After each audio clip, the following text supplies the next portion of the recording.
హైదరాబాద్కు చెందిన ప్రముఖ వైద్యురాలు మరో వ్యక్తి కలిసి మెసర్స్ సాయి సూర్య డెవలపర్స్ అనే సంస్థపై వినియోగదారుల కమిషన్కు ఫిర్యాదు చేశారు. బాలాపూర్ గ్రామంలో ఆ సంస్థ చేసిన వెంచర్లో చెరో ప్లాట్లు కొనుగోలు చేసేందుకు 34.80 లక్షలు చెల్లించినట్లుగా వారు తమ ఫిర్యాదులో తెలిపారు.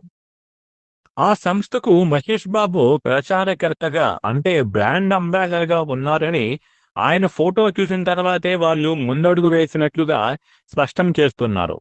అలానే ఆకర్షణీయమైన హామీలు, అన్ని అనుమతులు ఉన్నాయన్నట్లు మాటలు నమ్మి తాము డబ్బు చెల్లించామని బాధితులు పేర్కొన్నారు. అయితే ఆ తర్వాత అక్కడ ఎలాంటి లేఅవుట్ లేదని తెలుసుకొని తాము మోసపోయామని గ్రహించామని వెల్లడించారు. తమ డబ్బును తిరిగి ఇవ్వాలని సంస్థ యజమాని కంచర్ల సతీష్ చంద్రగుప్తాను కోరినట్టు పేర్కొన్నారు.